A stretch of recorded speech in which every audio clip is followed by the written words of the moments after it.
and welcome back to On the Sofa with SISU with me, Louisa. And me, Olajide. Woo! This week on our episode, we discuss Gary Lineker, discussing trans menopause with my mum, cultural group boundaries, Oprah, obviously. And we take questions from our SISUciety, and we also talk about what was hard about starting a business. Enjoy.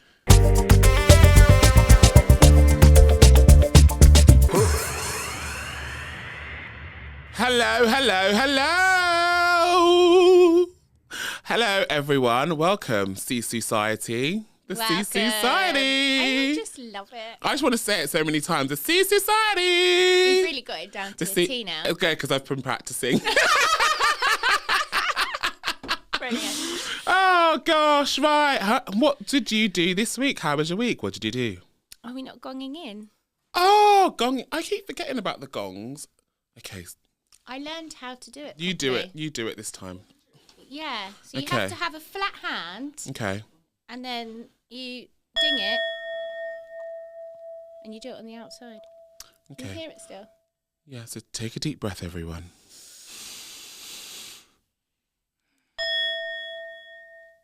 Breathe out.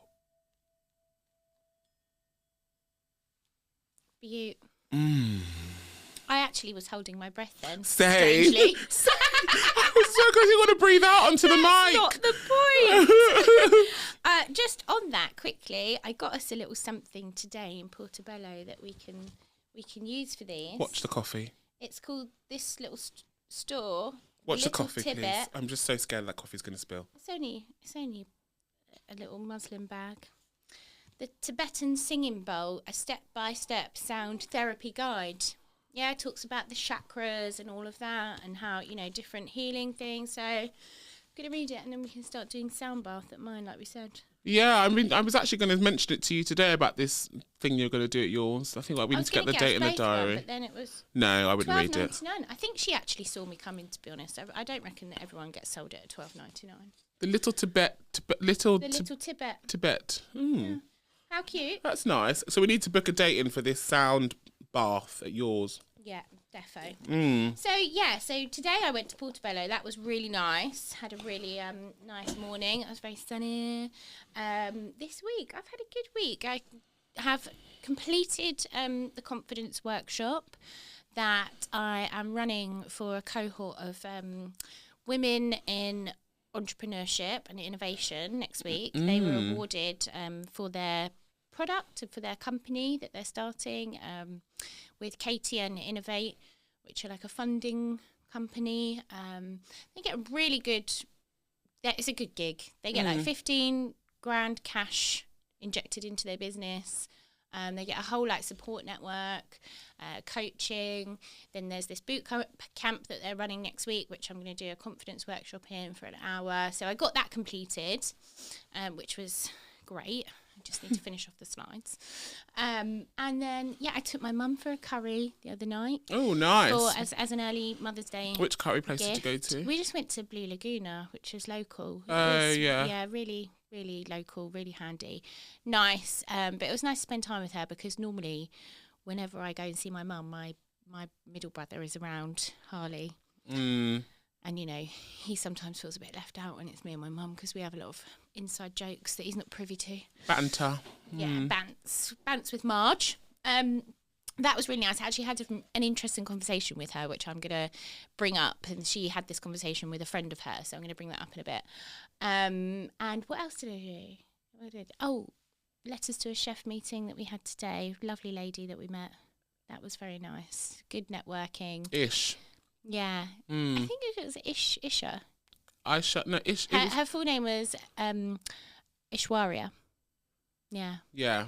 Very pretty name. Yeah, and it meant prosperity. Prosperity, yeah. Yeah, which is very aligned to your name. Very aligned. And what was your name? Because I learned something new today. Louisa's name means bum bum bum. Famous warrior.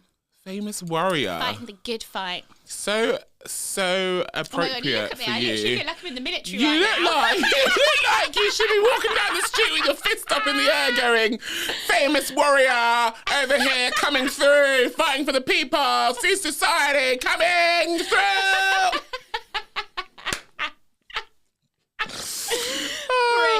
dead. How was your week, Olajide? Oh my God, dead.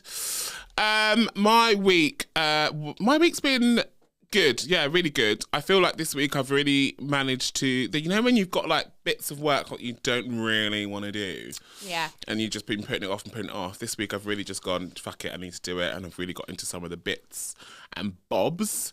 But I ran 2 workshops this week. One on Monday for the power of inclusion, how to make change. Also ran an acceptable behaviour workshop. Actually, I ran 3 workshops. I ran the power of inclusion twice, and the acceptable behaviour at work as well. It's so funny, isn't it? The acceptable behaviour at work. I just feel like, why do people need to have a workshop on what's acceptable at work? I literally started the session. I was actually doing a trainer session for that one, and I was explaining to them. I said, "This workshop frustrates me that we have to deliver this workshop." So I really struggle with making it fun because it's a lot of it is to do with the law because I want people rewind selector, okay. Rewind. So the reason why people do this workshop is because unfortunately not everyone understands the law. And not everyone understands that what the law covers when it comes to discrimination, harassment, bullying. Yeah. So actually, I understand the reason for it. I guess the annoyance comes from, I can't believe we have to tell people what sexual harassment is. Yeah. Do you know what I mean? Yeah. It's like, what constitutes a sexual harassment, or the fact that banter does not hold up in a court of law. Yeah. Like, you cannot stand in the court of law and be like, it was banter. I declare bants. I declare bants. It's not even a fucking English dictionary. It's not in the dictionary. I bet it is now. That's the sort of silly thing that would go in there. It's so ridiculous. But yeah, so that was my week with the training. Had a bit of a morning of the morning because of the train strike. Oh yeah, was that today? That was one today and yesterday. So there was train strikes and teacher strikes at the same time. At the same time.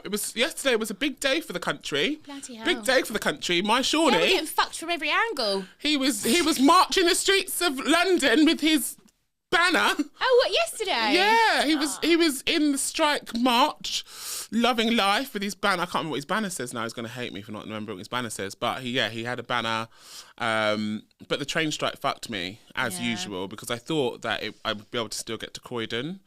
Oh. Because it's the overground. Yeah. And I got to the station at like 7 and every train for the next like 45 minutes was just cancelled. I literally It's so deflating. I took my sorry ass home. Yeah, I literally turned around and I was like, do you know what? Today's not the day. I'm going home. And then I got home and I thought, oh, actually I could drive. Looked at the sat nav and it said it was going to take me 2 hours and 20 minutes to get to Croydon. Oh, Jesus. And I was like, do me a favour. It's like the back arse of nowhere. Do me a favour. Thank you. No, thank you. And then what else happened to my week? I recorded a podcast I was invited as a guest. You bloody traitor. I know. I'm growing my own network somewhere else. It's called the Olajide SISUciety. I got invited to be a guest on Kelly's Cause. Well, with Kelly's Cause. And the podcast. That is. The podcast is called Beyond the Pass. Oh, right. And what does pass mean? Oh, okay. I didn't think that was going to stump you, soz. I know what pass means in hospitality. Yeah, that's right. What I'm talking about. I thought, okay. Yeah. So the podcast is all about the hospitality. Some of the listeners will know what the pass is, and it's a hospitality term. Yeah. So the podcast is for the hospitality sector, and the pass is where the chefs put the food and the waiters take it to the table. So it's that window where they pass the food through. Yeah. That is the pass. And the podcast is all about Beyond the Pass, and it's about showcasing people in hospitality and talking about people's journeys. So I was invited on to talk about everything SISU and what we do. Oh my God, it got heated. Really? Heated. What's the song? What's the song? Heat. Oh, the Beyonce song. Heated. Is that how it goes? Yeah. Da, da, da, da, da, da. Heated. Yeah, anyway, that's the only part I know. Yeah, same. It did get heated, but not in a bad way, just because we were both like super passionate about the work, and we were both going for it. And I was like, fucking world needs to change. People need to watch out. And like, yeah, we really went for it. So anyway, we'll share a link on, it comes out on Thursday next week. So this will come out before then. So we'll share a link in the following week and we'll share it on our socials so people can go out and listen. And yeah, it was a really good conversation. So yeah, I can't wait for that one. That was my week. Very nice. Yeah. What a lovely week. Yeah, good week. So, should we move on to the word on the street? Word on the street. Word on the street. What's the word on the street? Word on the street. Word on the street. Do you want to go first? Yeah, so actually, my word on the street, I saw this really lovely article called Good News from the Land of Disabled People and 3 Times in 1 Week. And I'm going to actually read it all out because it's actually very insightful. So it says, there's been some lovely visible success for disabled people in TV and film recently, as Sophie Morgan was named as a contestant for this autumn's Strictly Come Dancing.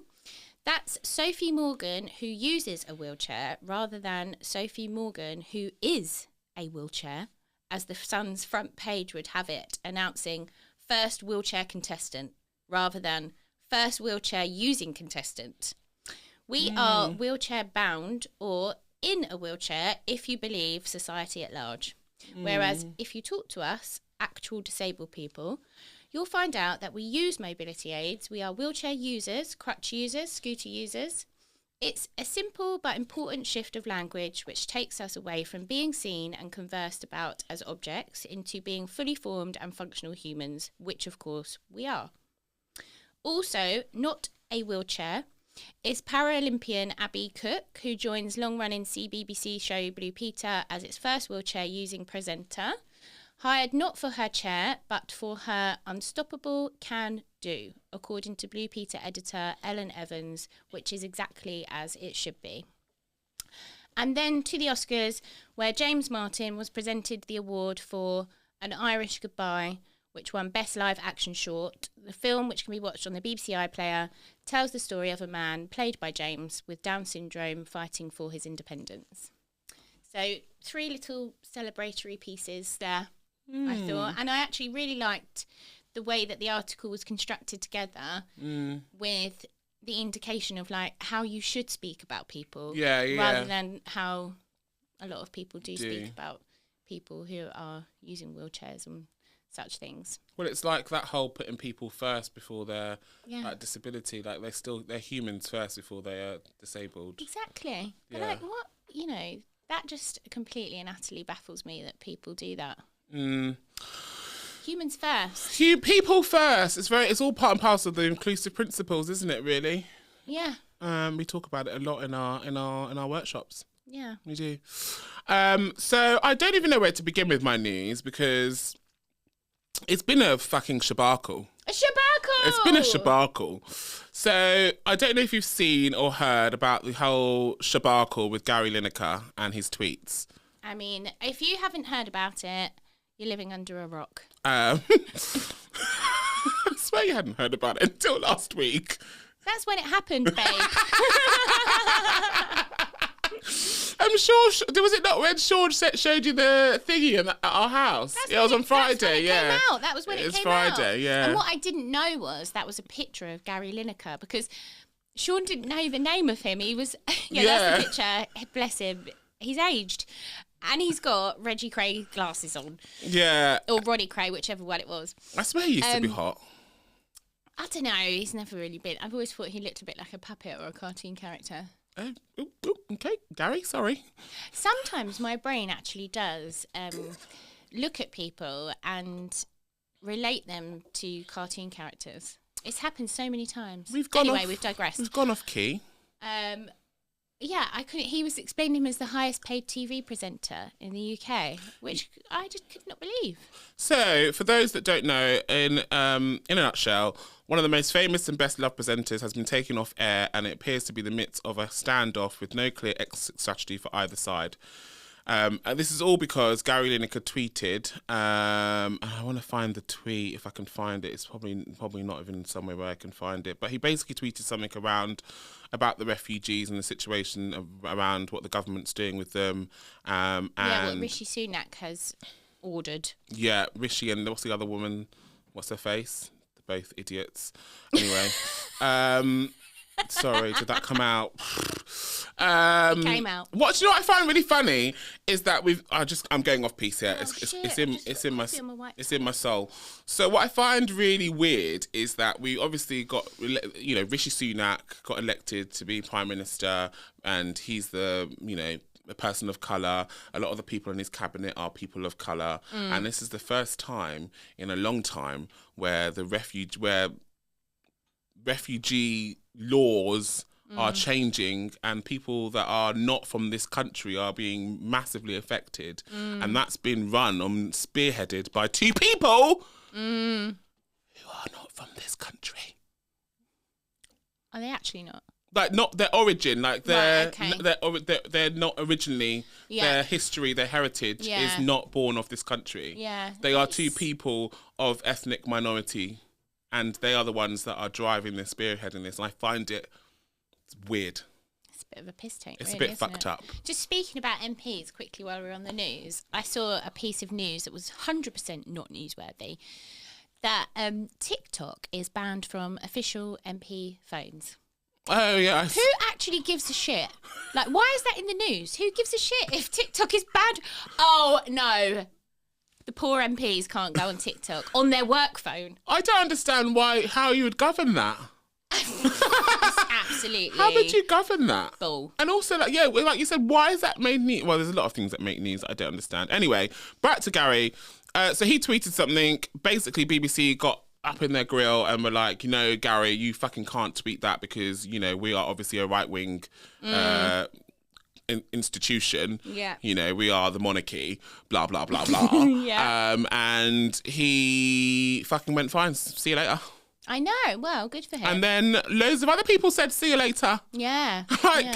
Alan Shearer, Ian Wright, Misha Richards, they all were like, well, if he's off, we're off. Well, he's yeah. Which I quite like, although I do believe that Gary Lineker has actually made some rather outlandish tweets and comments before in history. I don't follow him, but I mean, I'm not on Twitter at all, but I haven't followed his tweeting history. And so the recent news is that Gary Lineker thought he had special agreement with the BBC Director General to tweet publicly on matters surrounding refugee and immigration, his agent has said. And he thought that he was allowed to basically say whatever he wanted to say. Well, it's freedom of speech. Yeah. So I think that now they've said he can come back, obviously, because there was no match of the day when then all the people that were part of the programme walked out. I would, in this situation, now like to see Gary Lineker be like, nah, fuck that. As if. Match of the day's done. Yeah. I'm out.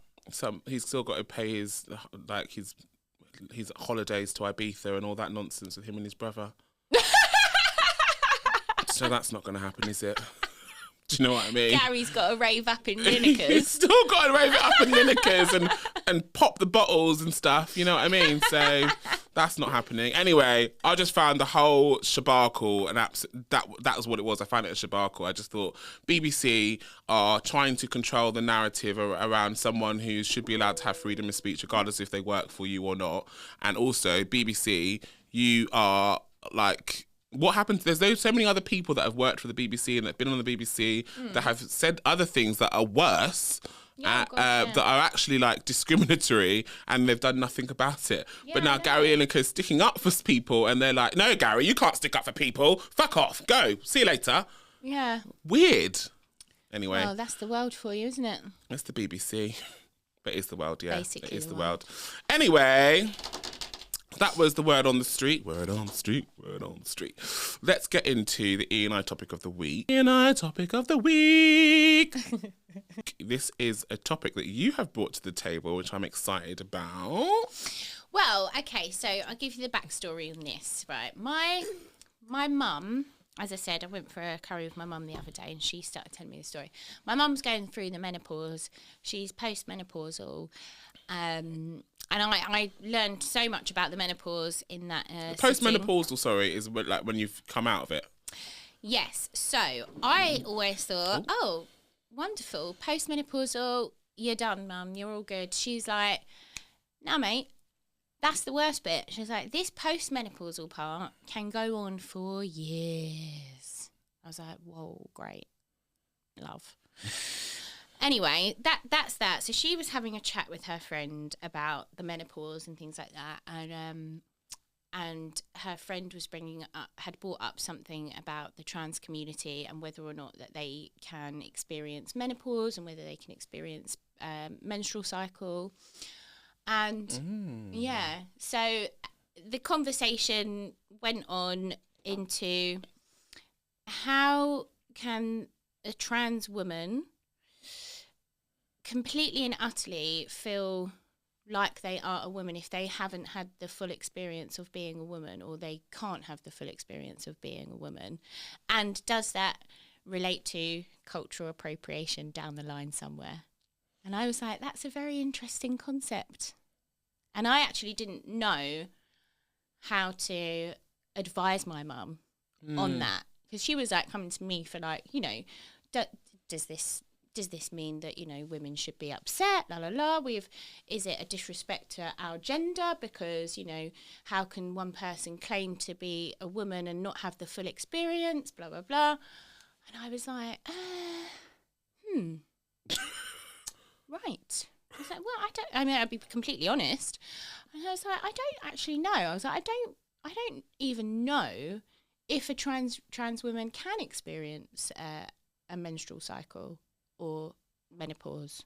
So I later obviously did some research and some digging around, and the menstrual cycle, it's PMS, actually relates to blood leaving the body, the cervix, in which case a trans person cannot experience that.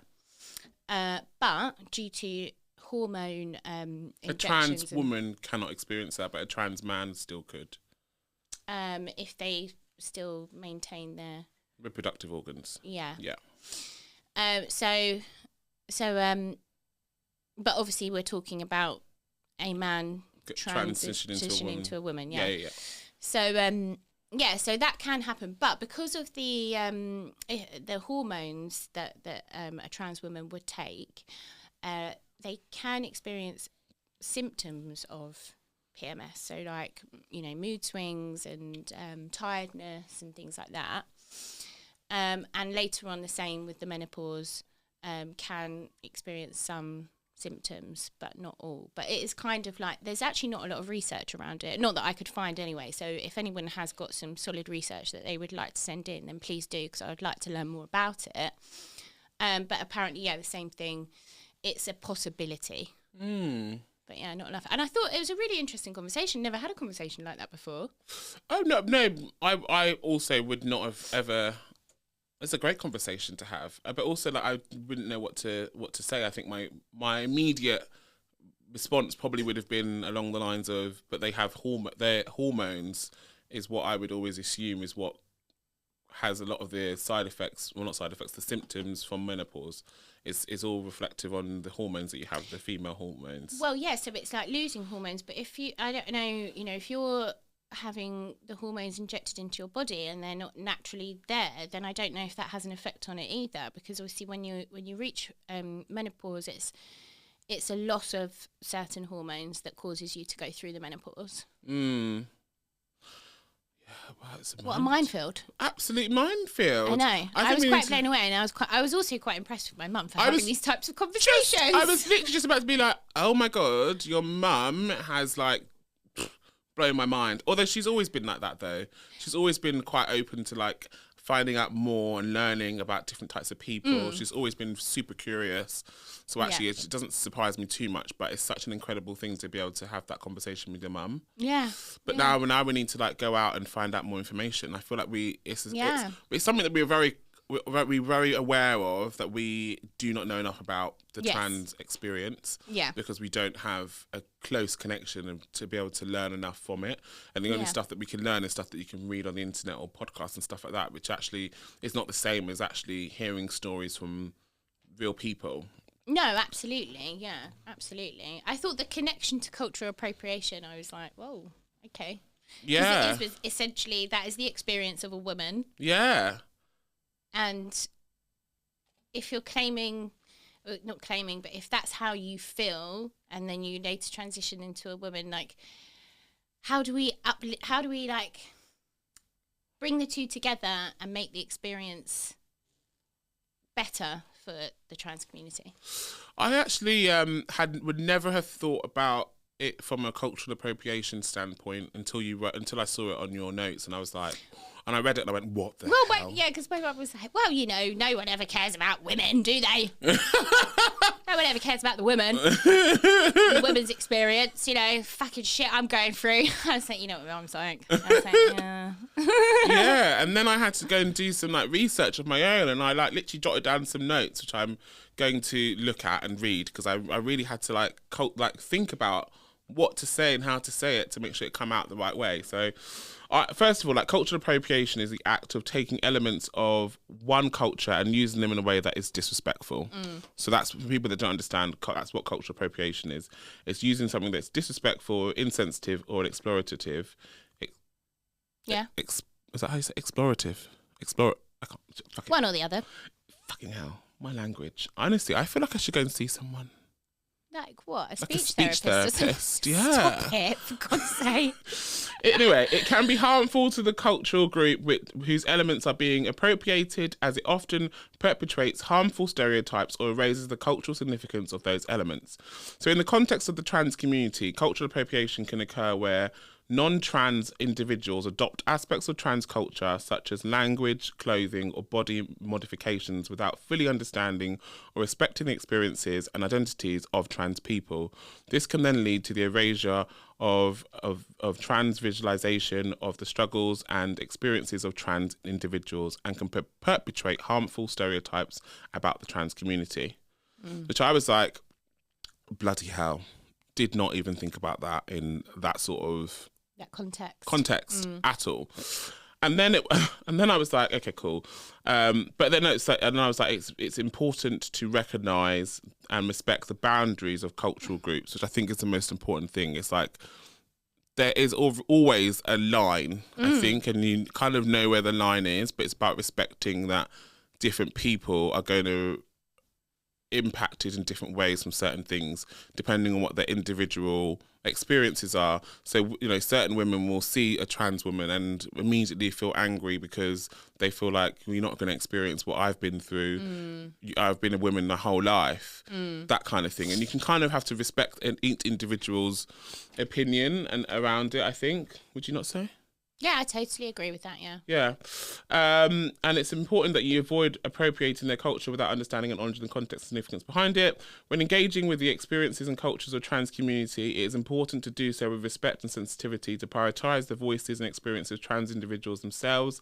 And this can involve actively listening to the experiences and needs of the trans community and being open to learn and grow. And I think that's probably my thing to your mum would probably be like, if you're actually really interested, maybe see if you can connect with someone or find someone in that community that you can ask more questions and be more curious with and have conversations with, because actually that's quite a good way for... I would love to know if there's any sort of initiatives or groups whereby, and this goes for both trans women and trans men, whereby, you have a group of women and a group of trans women who have a networking group and can exchange and share stories with each other on the experiences of transitioning and like you just said, being female since birth. That, I think that would be quite quite a good way of understanding one another's journeys, and helping cis females or cis men with trans men and trans women. Yeah. Is that what you mean? Yeah. Because I imagine there's quite a lot of trans groups, that there's LGBT groups. Yeah, of course. Yeah. There's probably trans groups, support networks, but I can't imagine there are groups where... I don't know of any mixed ones. Maybe we should start one. Oh, God. You heard it here first. Add it to the list. Let us know if that's a good idea or a bad idea. Yeah, I mean, it can't be harmful to try and learn from each other. Yeah, and surely that's just really sort of what's the word? Really impacting allyship, enhancing allyship. Yeah. Enhancing your allyship. I guess it's all about how you protect people in that space, because I think that's the thing, isn't it? It's like you don't want to come to a group like that and then be attacked by people in any shape or form. So I guess it's about... Well, no, I mean, people would have to be there for the right reasons. Yeah, absolutely. That's I guess that's going to be harder to police. We could do that. Okay. We have a great judge of character. Yeah, I would say that. Yeah. I mean, yours is questionable sometimes. I was gonna say, I feel like mine is actually quite questionable sometimes. Like, I feel like I've got people that I've had around me that I'm like, oh, you should not have been here.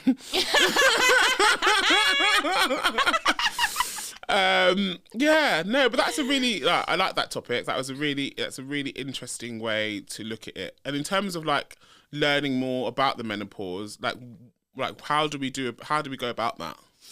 Well, I'm currently, and this is very like low level as well, but again, need to do a lot more research into that sort of stuff and understand a lot more about it, ask more questions, I guess. I mean, we've both got mothers, so that's a way of us understanding it.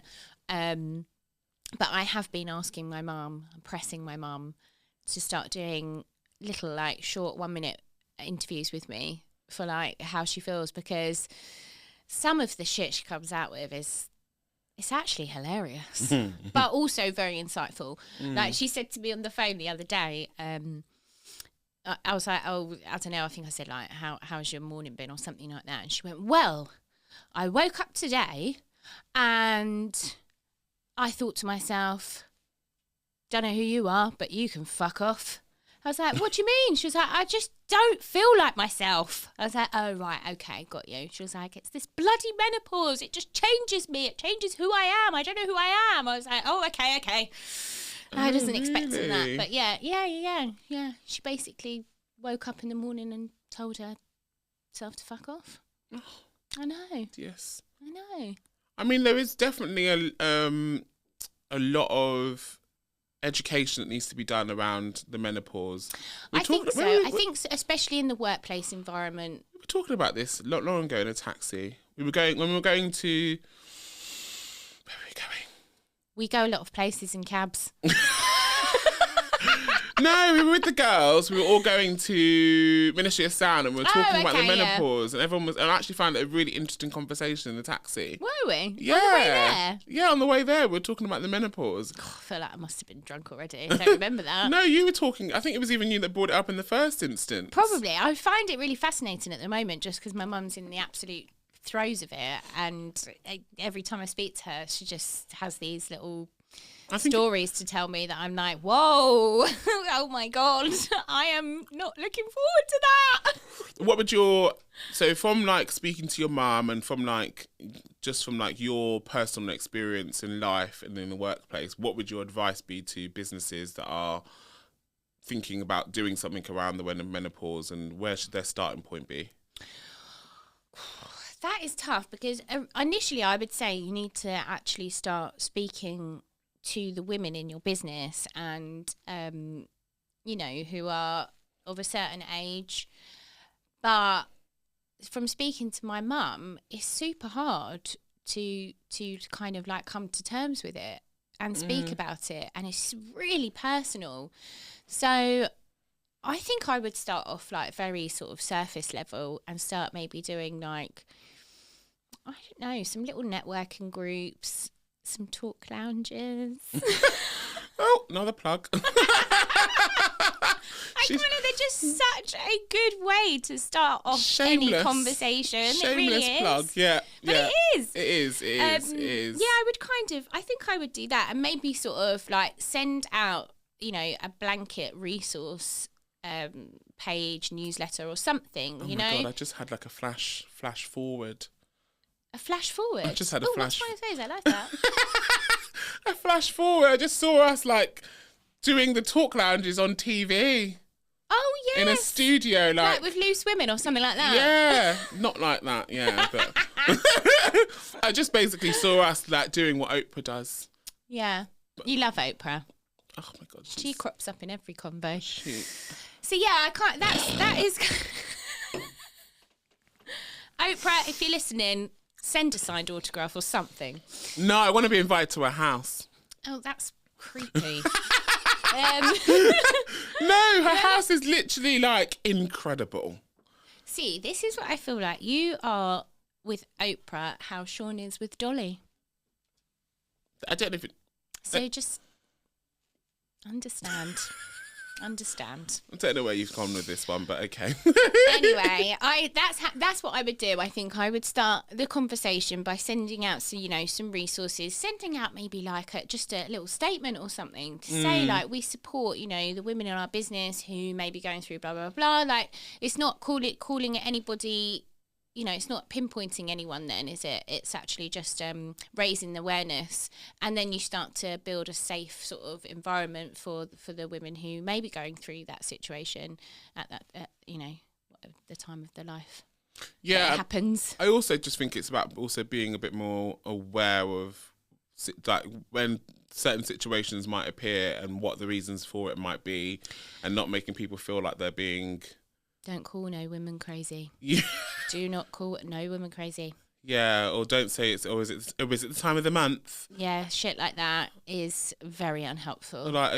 And I want to add, it just creates a feeling of complete and utter rage to the point where, yes, I'm about to get wild. Yeah, I've Top tip. I've heard it before where people are like, "Oh, is it the time of the month?" Or like, "What is it when people are someone's having like someone's having a hot flush and they're like, "Oh, is it that time? Is it hot flushes?" And it makes like, yeah. Oh, you're right. Yeah. Yeah, I've actually seen that. It's hideous. Okay, so definitely like listen to the women in your business. Definitely ask them more questions to find out more about them.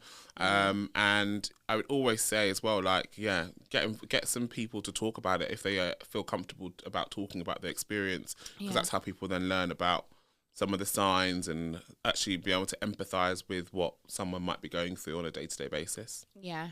Yeah. Fabulous. Good tips there. Nice. And for our tip for ourselves is that we need to learn more about the trans community, really. Yeah. Yeah, and about cultural appropriation and the line. Yeah. Let's talk about it more. Maybe let's even do like a little talk lounge about it one day. Yeah. What, on our podcast? Yeah. Oh, freebie. Okay, cool. Well, let's get into the section where we take some questions from our SISUciety. Oh my gosh, look at us. What? There already.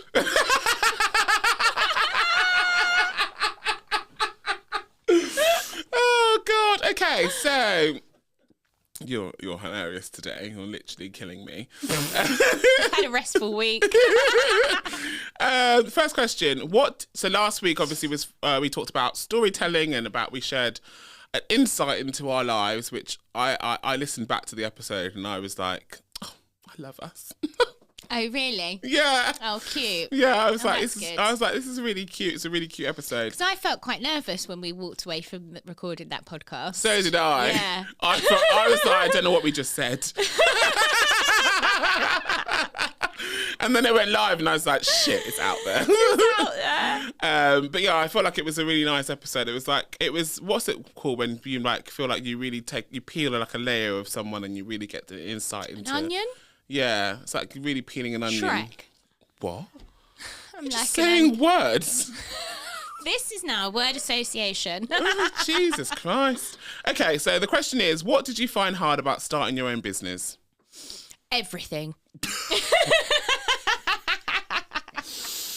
She did. She found it all very hard. Listen, it is mind-boggling because, right, put me in a room, yeah, and tell me to, manage a whole team of people and do learning development and, pips and stuff like that. And I'm absolutely cool. But I did not know anything about, the back workings of a business, like paying your taxes and things like that and making sure that, you're on the ball with all that stuff and having the right tech and having to get an accountant and God, keeping on top of emails and basically just being your own boss and having to self-motivate and having to like, you know, just kick yourself up the arse and be like, no one's going to tell you to do this. No one's going to tell you when your deadline is. You have to do this yourself. You've got to put all the hats on. Yeah.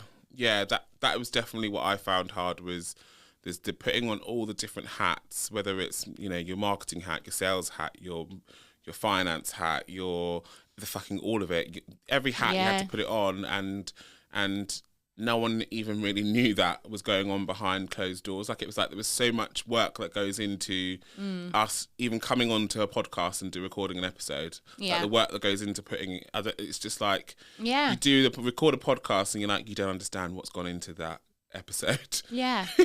And it's like weighing out the amount of effort you put in to then seeing the result. And I think that was what I found really tough, was like, especially at the beginning, it's like we were doing so much work, we were doing so much research. I mean, we were reading all sorts and like we were literally reading so much stuff and like trying to absorb all this information and like and then just to go out and do like one session and no one ask anything about the thing that we actually researched.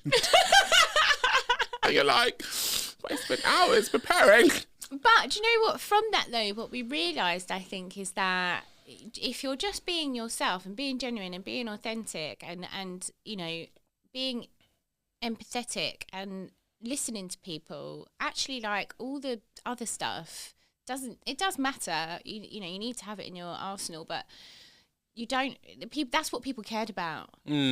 That's what people wanted from us. Yeah. That's what people still want from us now. Yeah, I think that's what we've learned after some time, is that people are buying into us more than anything else. Like, we are the brand. It's not about the stuff that we know. It's just about us and our personalities, and that's what shines. And that's quite nice, actually. I think it's about how we've managed to take something. Oh gosh, I feel like I'm about to read off the description on the Spotify thing now. It is that we have taken something really super serious and something that's really like important in the world over, and we just make it fun, and you know, it just comes naturally, and the way that we construct it and the way that we put it together so that, you know, different walks of life are able to understand it. I think that's one of the things as well, is being able to interchange our communication styles with people. We're very relatable in loads of different situations. Like, we are able to go in and do a workshop with loads of leaders, CEOs and code switch, and then go and do it with, you know, people in a restaurant who are from different cultures and backgrounds, and be able to be really relatable and really young and really hip and really cool. God, this has turned into like a big old self-gas up. Do you know what though? That's what I've actually found hard, was gassing ourselves up. That is actually what I found hard. I know. Well, look at us now. We never did that. We never used to do that. We used to literally be like, oh yeah, we've got a little business. Yeah. We've got a little business. It's called SISU. Yeah. Oh yeah, and like, yeah, we do training and yeah. Like, that would literally be us when people asked about it and be like, oh yeah, no, like super shy. Now we're like, fucking have SISU, yeah. When people ask me, what do you do for a living? I found it so uncomfortable to say, oh, I have my own business. Yeah. I found it so uncomfortable to say that. Isn't that ridiculous? Like, it's something to be so proud of. Yeah. I mean, I still feel like there's still moments where I'm like, I still don't know how to say it. It's weird. It's imposter syndrome, isn't it? Yeah. It's imposter syndrome. Self-limiting beliefs. Changing that terminology. Yeah, absolutely. Imposter syndrome. I'm going to speak a lot about that in my confidence workshop next week, but that is just a made-up term. So one of the questions that came in, which I saw, which I loved, which is why I've added it in, is because I feel like people always kind of ask the question, which is, what sectors do you cover and what are your core subjects of expertise? Well, when it comes to sectors, we've already covered so many different sectors. We cover all sectors. We are inclusive. You can sit with us. You can sit with us. We want you all of you. We are like the opposite of Regina George. Yeah, we are literally. I just feel like that. I think we're very, very lucky that we have been able to tap into loads of different sectors. Like at the beginning, I remember my dad that was like, you need to have a speciality. Yeah. Like, you need to know what your what your sector's going to be. It And just I was didn't like, happen like that for and us, I was did like, it? there was just no. I think at the beginning we just were like, we'll just do wherever. Yeah. Wherever. And now it's literally just happened naturally that we are just wherever. I think we have been very lucky that hospitality has like opened up their arms and taking us on, and we're like, okay, yeah, we're here for hospitality, but we're also here for like fintech, finance, fashion, yeah, fitness, healthcare, yeah, the lot of ya. We'll have it all. We've done it all. We've done it all. And so, yeah, we don't have a specific sector. We're kind of like, the thing is about this work, there is no reason why it can't, the same sort of principles, the core principles can't be transferable to all sectors. It is. So, there's no need to be sector specific. No. And in terms of the core subjects that we cover, we always sell ourselves as people that are able to customize everything depending on what the client wants or what the client needs or the charity or the school, whatever. That's what it is. And I think that, yeah, absolutely. That's what people need to understand. It's not about what are the core subjects that we cover. It's about what do you need? Where's the fire at? Yeah. Like, that's what I always say to people. It's like, because we have been classified as people that only specify in race affairs. However, I'd just like to set the record straight that the fire was on the fucking race affairs. That's right. That's where the fire was at for the last 2 years. It still is. The fire is still on the race. Yeah. It's still there. But that's where our focus was so much on that because everyone was coming to us for that. That's actually how our business was like started. It started in the middle of the pandemic. Yes. And George Floyd was murdered, and so everyone was on that bandwagon. Yeah. And that's just continued. But there is also loads of other stuff that we specialise in and we do, and we're just happy to have conversations around any topic. Like, look, we just touched on the fact that like there is obviously more learning that we need to do around the trans community, but there's also some stuff that we are able to share about information that we do know about the trans community, even just about sharing experiences that we have learnt from some of the people in our network. Yeah. So we're able to talk about anything. Any subjects. We got you. Last question. Hello, Louisa and Olajide. Hello. Thanks for answering my question last week. This is a regular SISUciety person. I really like that. I'd love your take on the announcement. about the return of the Victoria's Secret show that goes hand in hand with the last Hers article about the drop of body diversity during fashion shows this year. 70% of fashion show brands did not feature any plus size models. Really? And there's a lot of skepticism. Oh my, see what I mean? I got you.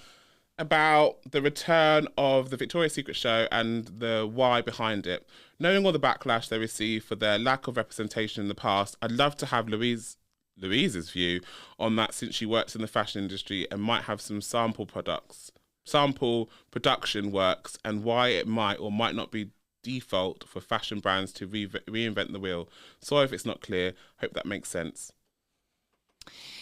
Yes. So obviously the Victoria's Secret fashion show has had some serious backlash because their person that they like to use previously in the past has to tick certain boxes. And they What do you mean? Sorry. So those of us that don't actually know what you're talking about, it sounds like you're talking in code. Oh, really? Yeah. I'm just trying not to say the wrong thing. You're speaking in code. Just say what you need to say. So the models that have, historically always been part of the Victoria's Secret fashion show are, let's say, based off of like the likes of Giselle. Okay, so that is the type of person that Victoria's Secret would always cast for all of their shows. Right. A Giselle, yeah.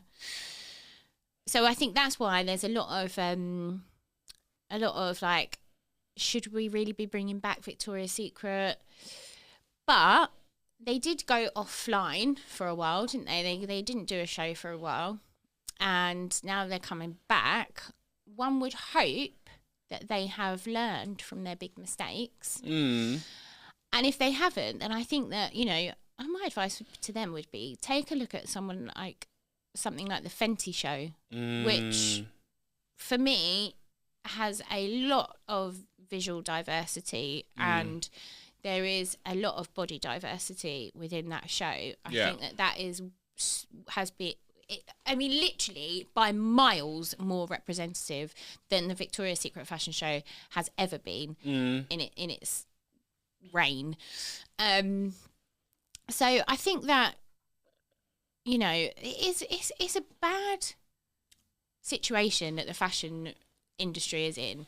I can't believe that 70%. Yeah, 70% is not the kind of percentage that you want to be hearing. And I like, in terms of like when it comes to production, making pieces for a runway show, they're one-off pieces.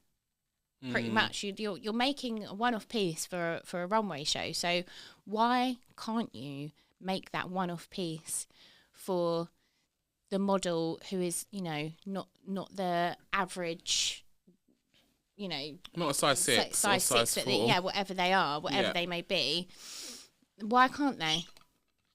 That's what I don't have an answer for that, because from working in the fashion industry, from working in production, from working in showroom, for working on show, things like that, I don't see any reason why that can't happen. And that's what makes the fashion industry so bad, because they're choosing not to. I'm hoping, because I actually never really understood the purpose of the show. Because I never really, I mean, I watched it because I liked watching the music, like listening to the music and watching the performances. Yeah, it's entertainment value. But actually, when they stopped, I was like, I'm actually really glad they did stop, because it felt dated. And actually, I read a lot of articles and listened to a lot of people talking about how bad the models were treated, and stuff behind the scenes that just didn't sound very PC. And so I'm hoping that now they're coming back, that they are going to rebrand. If they don't, they're fucking idiots. Who's leading that? Yeah. If they don't. I mean, I think that's something we've got to wait and see. I think to have a proper opinion on that, I think like on the Victoria's Secret show, I need to see it. I need to see what they're coming back with. I need to see what they're doing. But also, I don't think I've ever considered Victoria's Secret show to be fashion. No, same. That for me is not. That's not fashion. You know, that doesn't sit in the luxury fashion sector where you've got, you know, like the likes of Dior and Gucci and Burberry and Oscar de la Renta, like, you know, doing their shows. That's something completely and utterly separate for me. As I said, it's more like novelty, it's entertainment. For me, it's like a reality TV show. It's the parade. Yeah, shit. It's a parade. It's a carnival. It's basically a televised... Yeah, but not a good one. It's a televised carnival. A televised carnival for bloody stick-thin women with six-packs and blue eyes and long blonde hair. Because apparently that's what society deems as perfect looking.